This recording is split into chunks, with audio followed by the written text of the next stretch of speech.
Follow your plan, not your mood. Most people don't fail because they lack intelligence.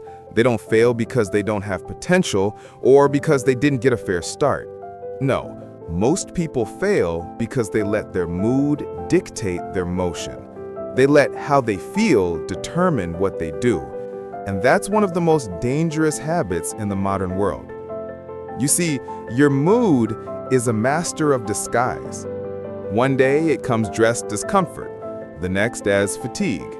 Sometimes it even wears the mask of self-care. It whispers, "Take it easy today, you deserve it." And maybe you do. But here's the trap. Moods are temporary. Plans are permanent. And yet most people let the temporary rule their lives. Have you ever noticed how easy it is to start when you're excited? When the idea is new, when the goal feels fresh? Motivation runs through your veins like fire. You tell yourself, "This time I'm going all the way." But then, a few days later, the energy fades. The spark dulls. The mood shifts. And suddenly, what once felt exciting now feels like work. And here's the truth. That's the moment where most people lose the game. Not because they can't do it, but because they stop feeling like doing it. We live in a generation obsessed with how we feel. We chase passion. We talk about alignment. We say, "I'll do it when it feels right." But what if it never feels right? What if the thing that will change your life never shows up dressed in excitement, only in discipline, repetition, and commitment? Let me tell you something. Your mood is not loyal to your future. Your plan is. Your plan is the contract you sign with your potential. It's the structure that turns emotion into execution. But too many people tear up that contract the moment their feelings change. They say, "I just wasn't in the mood." As if success waits for your mood to cooperate. As if the world pauses its progress until you're emotionally ready to show up. No, my friend, the world moves forward with or without you. And if you keep allowing your feelings to control your focus, your dreams will stay where they've always been, in your imagination. So the question is this: how do you build a life that's guided by purpose, not by passing emotion? How do you anchor your actions in something stronger than how you feel today? Because when you master that, when you learn to follow your plan, not your mood, you unlock the secret to lasting success. Now that we've uncovered the problem, the silent sabotage of living by mood instead of plan, let's talk about the solution. Because this isn't about ignoring your emotions, it's about governing them. It's about building a structure so solid that your feelings no longer determine your future. I'm going to give you 5 powerful principles, 5 timeless truths that form what I call the discipline framework. These are not motivational tricks, they are tools of transformation. Each one is designed to help you rise above emotional turbulence and operate from intention, not impulse. Here's why this system works. Because it replaces emotion-based decisions with principle-based direction. It creates clarity where confusion used to live. It helps you move forward even on the days you least feel like it. And that's when real growth begins. When you live by a plan, you stop waiting for the perfect mood to arrive. You become the kind of person who shows up anyway. And here's the irony. The mood often follows the motion. You start moving first, and soon the feelings catch up. That's the great paradox of discipline. When you no longer need to feel good to do good, you start to feel great about who you're becoming. So here's our roadmap. The commitment anchor. How to root your actions in purpose so deep no mood can shake it. The discipline switch. The mindset shift that transforms tasks into habits and habits into identity. the emotion filter, how to separate fleeting feelings from lasting values. The consistency engine, the strategy that keeps you moving even when motivation disappears. And the victory loop, how to use progress itself to create unstoppable momentum. Each principle builds on the last, forming a structure strong enough to carry you through every emotional storm. So let's begin with the foundation of them all, the commitment anchor. Point 1, the commitment anchor. Let me start with a truth that may sting a little. Most people don't have a discipline problem. They have a commitment problem. Discipline isn't something you find. It's something you fuel. And the fuel of discipline is commitment. Deep, unshakable, non-negotiable commitment. You see, plan without commitment is like a ship without an anchor. The moment the waves of emotion hit, laziness, doubt, distraction, it drifts. And most people drift not because they lack a plan, but because they never truly anchored it. Commitment is the decision you make long before you're tested. It's the voice that says, no matter how I feel tomorrow, I'm showing up. But here's the subtle danger. Today, commitment has become conditional. People say, I'll stay committed as long as it feels good, as long as I'm motivated, as long as it's convenient. But that's not commitment. That's preference. True commitment doesn't depend on convenience. It's forged in conviction. Think of it like planting a tree. When you plant a seed, you don't dig it up every few days to see if it's growing. That would kill it. You plant it, you water it, and you stay committed to its growth, even when you see nothing happening above the surface. That's how real growth works. Invisible, silent, slow, but constant. Commitment is the same. You don't quit just because you can't see instant progress. You stay anchored, trusting that consistency compounds. Let me give you a metaphor Jim Rohn himself might use. Imagine a man trying to boil water. He heats it to 180 degrees and stops. Then he tries again, 190, and stops. He never reaches 212, the boiling point, the breakthrough. Why? Because he never stays long enough at one level of commitment to see the result. That's how most people live, always close, never through. The cure? Anchor your plan to something bigger than emotion. Ask yourself, why does this matter? What does it cost me if I don't? Because when your why is strong enough, your how becomes automatic. Write your goals, yes. Build your plan, yes. But more importantly, anchor them to identity. Don't say, I'm trying to work out. Say, I am a person who trains daily. Don't say, I'm trying to save money. Say, I am a builder of financial freedom. Commitment is not about what you do. It's about who you are. Once you anchor your plan to your identity, no mood can uproot it.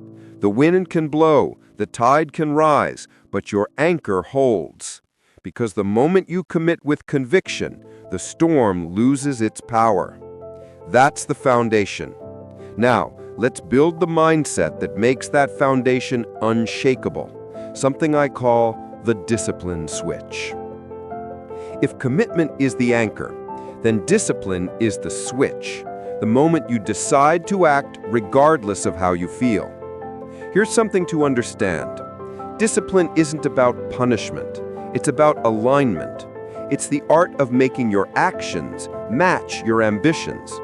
But most people misunderstand discipline. They think it's about willpower, about grinding through with clenched fists and gritted teeth. No, true discipline is a decision of alignment. It's when your behavior finally stops arguing with your goals. Let me explain it like this. Imagine a car. Commitment is the fuel, but discipline is the ignition switch. You can have a full tank of fuel, dreams, ideas, goals, but unless you turn the key, you're going nowhere. Every morning you have a choice, turn the key or not. And here's the beauty. Once the engine is running, momentum takes over. You don't have to push the car, you just need to start it. Discipline is that first step, that small, deliberate act that says, I choose action over emotion. But here's the danger. Moods love to negotiate. They whisper, let's do it later. Let's wait for the right time. And if you entertain that voice long enough, it wins.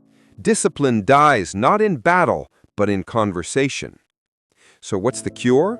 Stop negotiating with your emotions. When you say you'll do something, let that decision be final. Because if you leave room for your feelings to vote, they'll always vote for comfort. Remember this, success doesn't belong to the most inspired. It belongs to the most consistent. You don't rise to the level of your goals, you fall to the level of your disciplines. Now, here's a practical shift. Stop relying on motivation and start designing systems. Don't wake up and decide what to do. Wake up and follow what you've already decided. Write your plan the night before. Remove the decision from the morning. Because if you leave your destiny up to how you feel after you wake up, your dreams will depend on your pillow. Discipline is doing what's required even when it's inconvenient. But here's the good news. Once discipline becomes identity, it stops feeling like effort. It becomes who you are. You no longer say, I have to. You say, this is what I do. And that's the power of the switch. One moment of decision that turns chaos into control. So once your discipline is active, there's still one enemy waiting, your emotions. And that brings us to the next principle, the emotion filter. Point 3, the emotion filter. Emotions are beautiful servants, but they are terrible masters.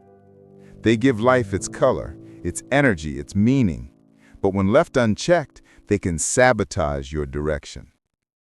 How many times have you said something you didn't mean simply because of how you felt in that moment? How many dreams were delayed not by difficulty, but by discouragement? That's why we need the emotion filter. A simple philosophy that says, feel everything, but follow only what's useful. Here's the subtle danger. Most people think every feeling deserves a reaction. It doesn't. Feelings are information, not instruction. They're signals, not commands. The problem is we confuse the two. We mistake a moment of emotion for a message from destiny. Think of a pilot flying through turbulence. The plane shakes, the alarms beep, but the pilot doesn't jump out of the cockpit screaming, "We're doomed!" No, he trusts the instruments. He knows turbulence doesn't mean disaster. It just means he has to stay steady until it passes. That's how you mistreat emotions. They are weather, temporary conditions. You don't cancel the flight because of clouds. You adjust and keep flying.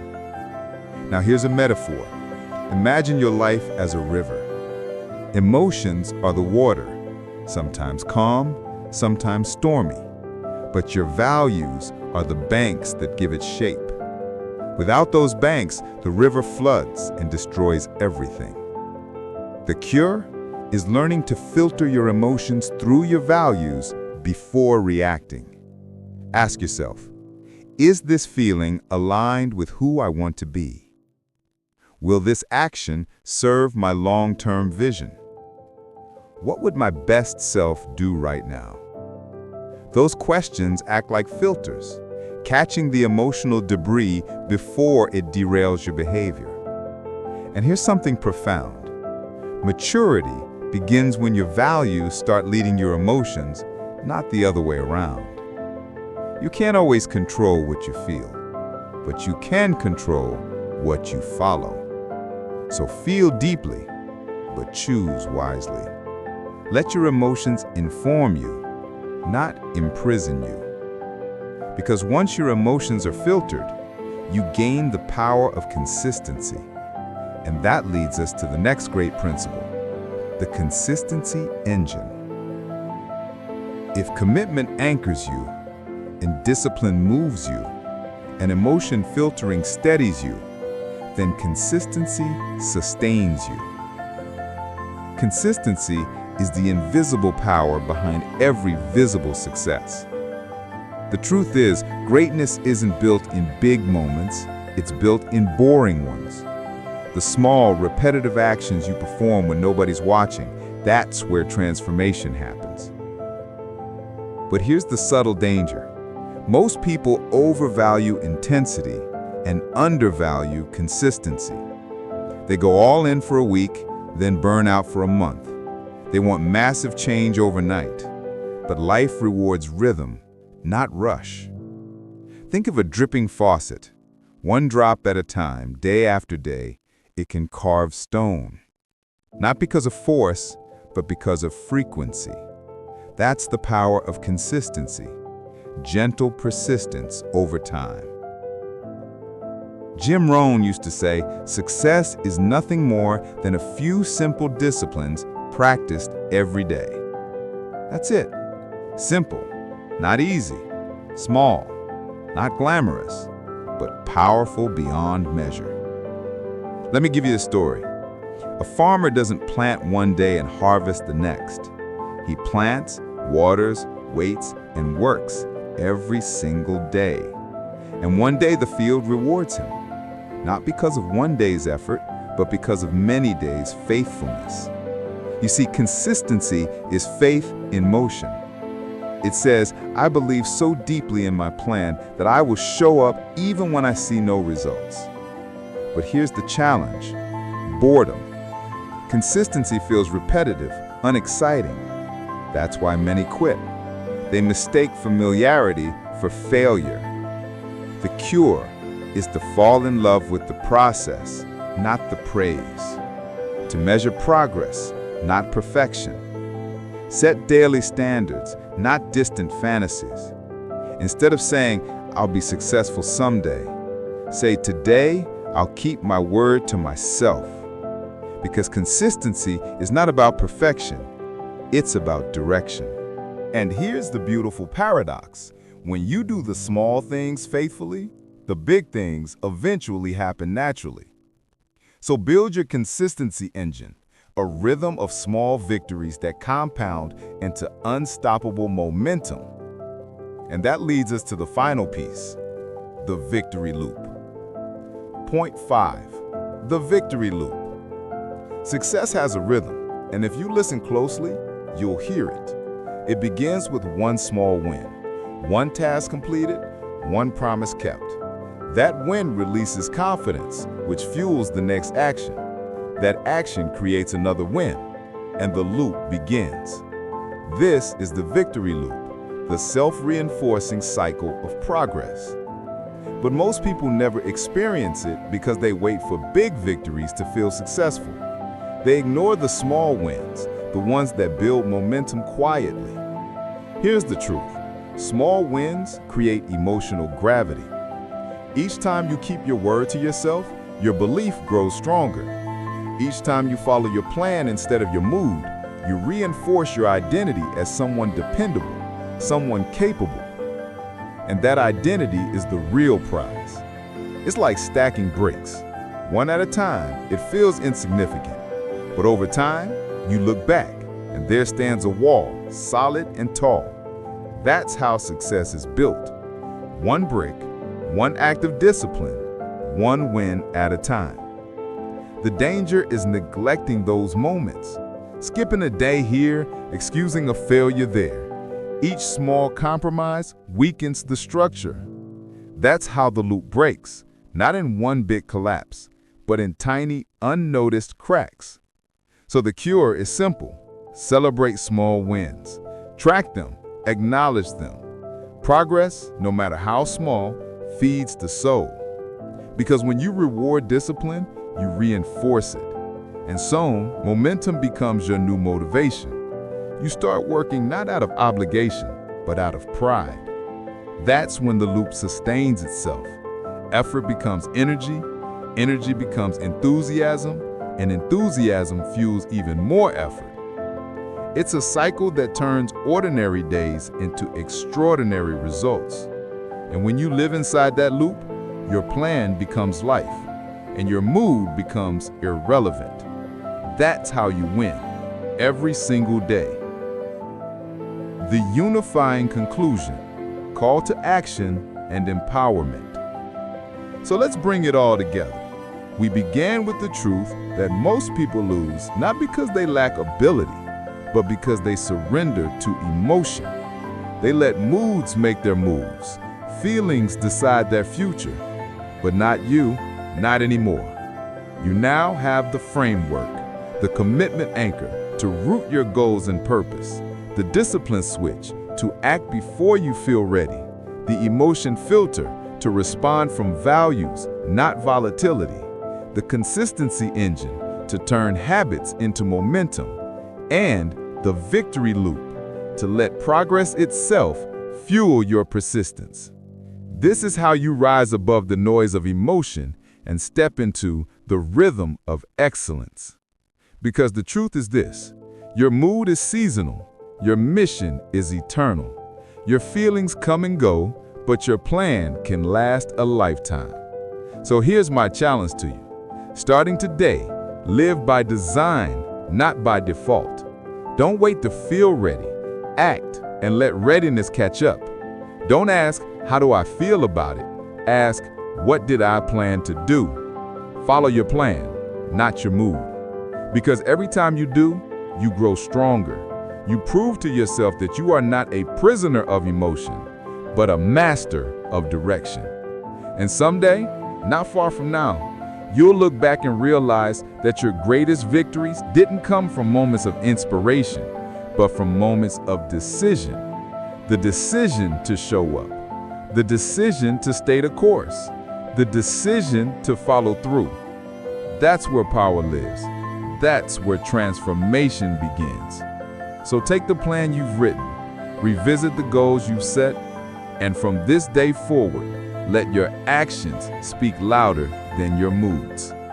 Because the person who follows their plan, no matter what the mood, becomes unstoppable.